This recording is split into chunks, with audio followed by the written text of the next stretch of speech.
और ये आष्टांगिक मार्ग की जो तीसरी सीढ़ी है, तीसरा स्टेप है, वो है सम्मा आजीवियो।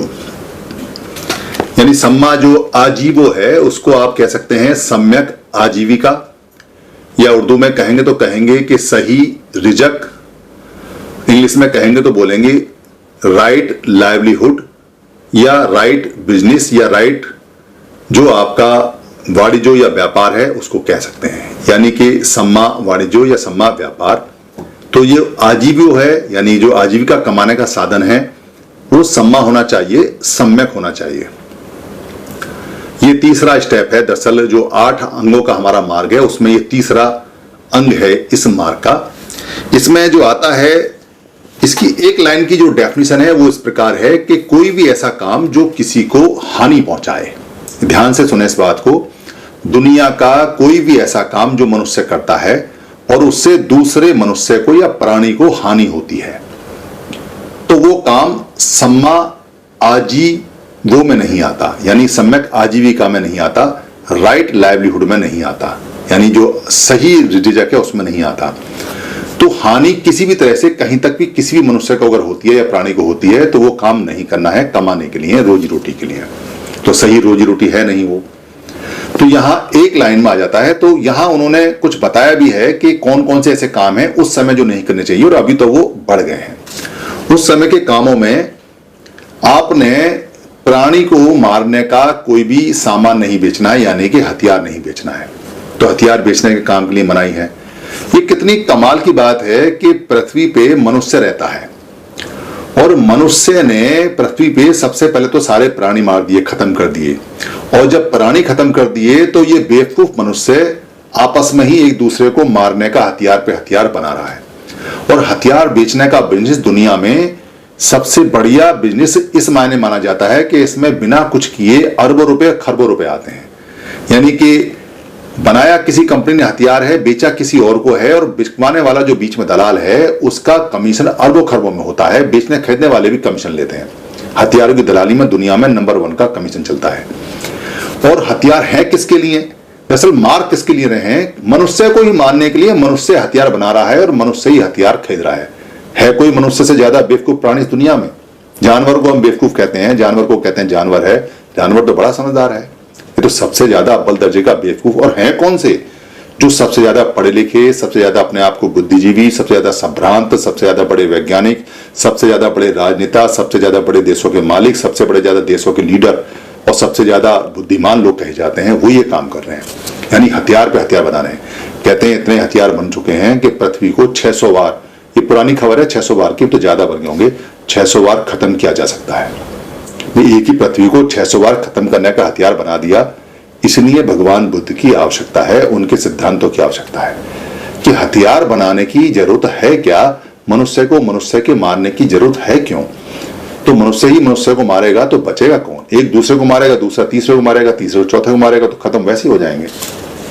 तो किसी भी तरह का हथियार मारने का काम, बेचने का काम उन्होंने आजीविका के लिए बिल्कुल मना किया है।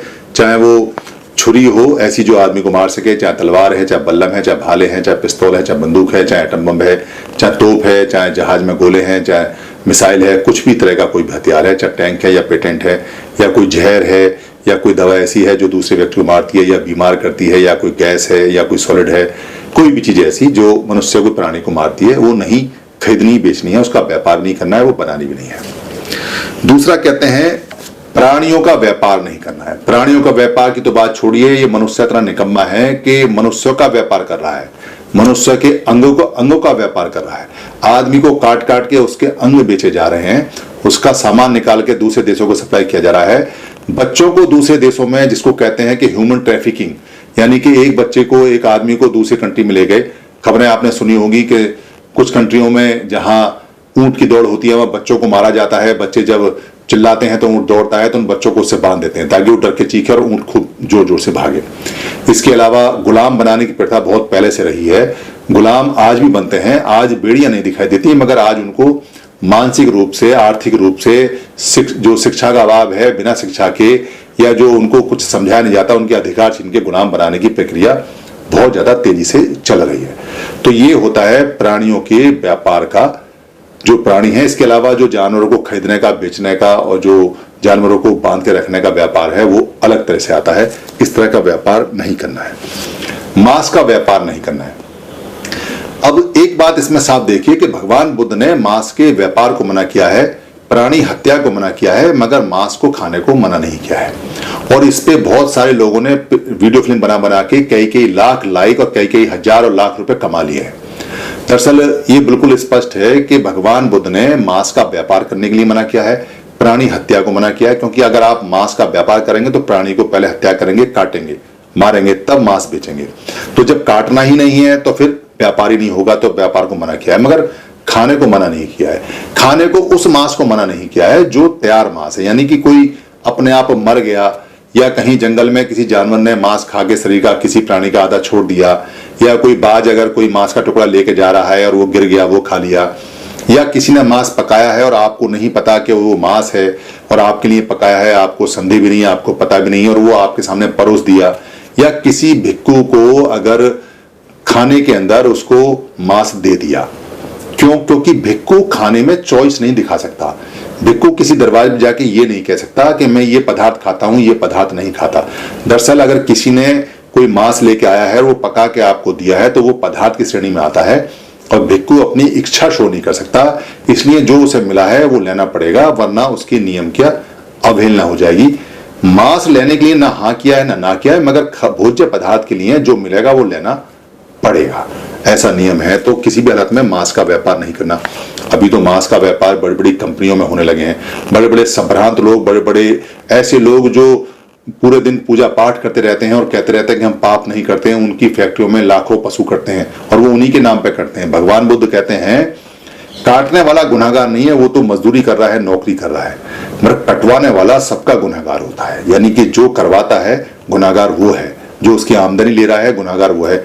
उसके बच्चों में असर जाएगा, उसके खानदान में असर जाएगा, सारा पाप उसको लगेगा, और ये बड़ा भयंकर इसका रिजल्ट आता है।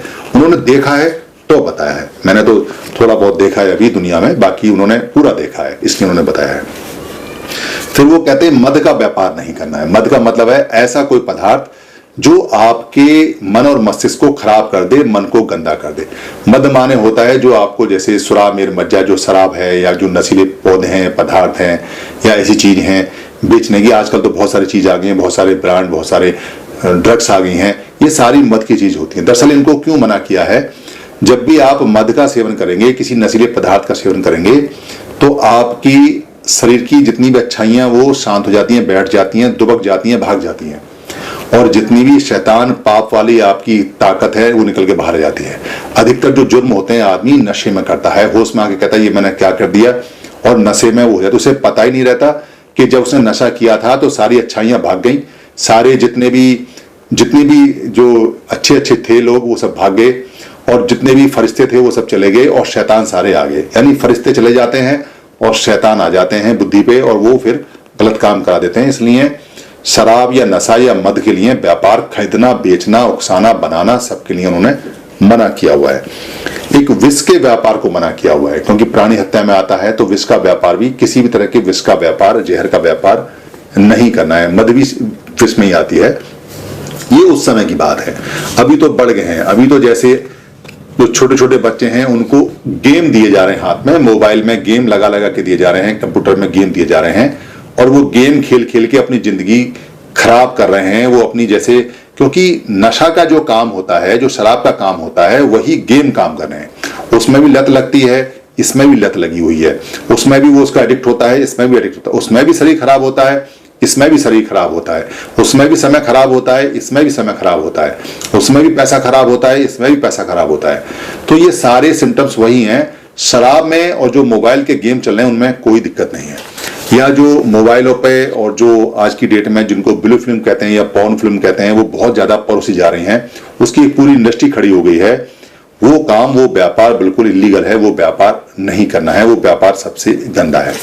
इसके अलावा और व्यापारों में आ गया जैसे झूठ फैलाने का व्यापार, यानी कि जो खबरें देने वाले लोग हैं, जो टीवी वगैरह पे और जो खबरें दे रहे हैं और जो गलत खबरें दे रहे हैं, जो भ्रामक खबरें दे रहे हैं, जो जनता के नुकसान की, जो देश के नुकसान की और देश को गुलाम बनाने वाली एक तरफा खबरें दे रहे हैं, जो तरक्की की खबरें नहीं दे रहे हैं, वो किसी भी हालत में जो काम है वो सम्यक आजीविका में नहीं आता। इसके अलावा जो दुनिया के अंदर जितने करप्शन बढ़ गए हैं, वो करप्शन में जितना भी पैसा आता है वो सम्यक आजीविका में नहीं आता। जो मिलावट का सामान है, मिलावट का सामान बेचना, बनाना या मिलावट करना, वो सम्यक आजीविका में नहीं आता। इसके अलावा अगर कहीं आपने कोई मत दिया है, कोई बहुमत दिया है, कोई वोटिंग की है, तो उस वोट को खरीदना या बेचना या उस कैंडिडेट को खरीदना बेचना, वो सम्यक आजीविका में नहीं आता। इसके अलावा जो आप जुआ खेल रहे हैं या जुए या लॉटरी या जो आपने कहीं पैसा लगाया, बिना मेहनत के आप पैसा कमाना चाहते हैं, चाहे भले ही वो जो आपका इंडेक्स होता है, जो आपका व्यापार होता है, जिसको हवा में व्यापार चलता है, जिसका कोई न माल खरीदते हैं ना बेचते हैं, जिसको सट्टा बोलते हैं या जिसको बोलते हैं कि ये इंडेक्स है, उस तरह का व्यापार भी इलीगल व्यापार में आता है, वो सम्यक आजीविका में नहीं आता। तो और भी बहुत सारी चीजें हो सकती हैं जो आज के समय डेवलप हुई हैं, ये सम्यक आजीविका में नहीं आती। इससे बच के रहना चाहिए। मेहनत का पैसा खाएंगे, मेहनत का अगर खाएंगे तो आपके बच्चों में और आपके देश में तरक्की होगी। अगर आप असम्यक यानी जो असम्मा है, यानी जो इलीगल तरीके से आप कमाएंगे या रोजी रोटी लेंगे, तो दुनिया आपको ब्लैकमेल करेगी, आपको परेशान करेगी, आपकी कहीं इज्जत नहीं रहेगी। क्योंकि सारा काम जो सम्यक आजीविका का है वो इसलिए करा रहे हैं क्योंकि जब आप समाधि में बैठेंगे और अपने मन को एकाग्रचित करेंगे और वहां आप अपने सुख को प्राप्त करेंगे, तो दुखों को दूर करना है तो दुख तो दूर तब होगा जब आप पापों को दूर करेंगे। और पाप वाला काम करते रहेंगे तो पाप कैसे दूर होगा? ये तो ठीक ऐसे होगा कि जैसे आप गंदगी हटाते जाएं और गंदगी से ही नहाएं, यानी गंदे पानी से नहाएं, कीचड़ भारी से, और कीचड़ ही आपने हटानी है, तो कीचड़ से कीचड़ कैसे हटेगा? जिंदगी में गंदे पानी से गंदा शरीर की धुलाई नहीं होती, गंदे शरीर की धुलाई साफ पानी से होगी। जब आप गंदा पानी बंद कर देंगे, सम्यक काम करेंगे, सम्यक आजीविका करेंगे, तो फिर आपके नहाने का पानी शुद्ध हो जाएगा। फिर जितनी भी गंदगी है वो आपकी गंदगी निकल जाएगी और आपका चेहरा खिला खिला और शुद्ध सुख वाला आ जाएगा। तो सारा काम हम सुख के लिए कर रहे हैं। ये 8 अंगों का जो मार्ग है ये पूरी दुनिया में एस्टैब्लिश है, लोग इस पे चल के मोक्ष प्राप्त करते हैं। ये इसका तीसरा स्टेप है। जो इसका चौथा स्टेप है वो मैं अगले एपिसोड में आपको बताऊंगा। धन्यवाद। टीम 22 पर सभी वीडियो बुक कॉपीराइट फ्री हैं। आप अपने पोर्टल पर, अपने यूट्यूब पर, अपने फेसबुक पर या किसी भी जो भी ऐप है उस पर आप यहां से डाउनलोड कर कर टीम 22 से या फेसबुक से या मेरे पेज से कहीं से भी कोई भी वीडियो ले सकते हैं, उसको डाउनलोड कर सकते हैं। उसमें अपने नाम का कुछ भी ऐड कर सकते हैं या अपनी कमेंट्री कर सकते हैं। उस वीडियो का कोई भी पार्ट आप ले सकते हैं, उसका प्रिंट मटेरियल भी बना सकते हैं, उसको किसी भी भाषा में आप बदल सकते हैं, उसका ऑडियो चेंज कर सकते हैं, उसका वीडियो ले सकते हैं। आप जैसे भी चाहें टीम 22 की किसी भी वीडियो का या सारी वीडियो का इस्तेमाल कर सकते हैं। ये हमेशा कॉपीराइट फ्री थी और हमेशा कॉपीराइट फ्री रहेंगी। हमारा सिर्फ इतना काम होता है कि महापुरुषों की जो बातें हैं उन बातों को हम सरल भाषा में, आम भाषा में आप तक पहुंचा देते हैं। अब आगे आपका काम है कि आप अपनी भाषा में बदल के या ऐसा का ऐसा शेयर करके या इसको आगे भेजकर या इसका लिंक भेजकर या इसमें से कोई भाषा बदलकर या इसको प्रिंट कर कर या इसको लोड कर कर या डाउनलोड कर कर या इसको टीवी में बच्चों को दिखाकर या किसी को गिफ्ट कर कर, जैसे भी चाहे वैसे इसको आगे पहुंचाएं। धम्म की सेवा सबसे बड़ी सेवा है, क्योंकि धम्म दान, धम्म को देना सभी देने में, यानी जितना भी हम किसी को देते हैं, दान देते हैं, उनमें सबसे बड़ा माना जाता है। अगर आपको लगता है किसी वीडियो में कोई परेशानी है तो आप हमें लिख के भेज दीजिए, हम दूसरा वीडियो बनाकर आपको भेज देंगे। आप धम्म की सेवा में सहायक बने, धम्म आपको खूब लाभ देगा, धम्म आपको लाभ देगा, आप धम्म को लाभ देंगे, ये दोनों इंटरचेंज है। यही धम्म की प्राकृतिक नियम है। धन्यवाद। धम्म शरणं गच्छामि।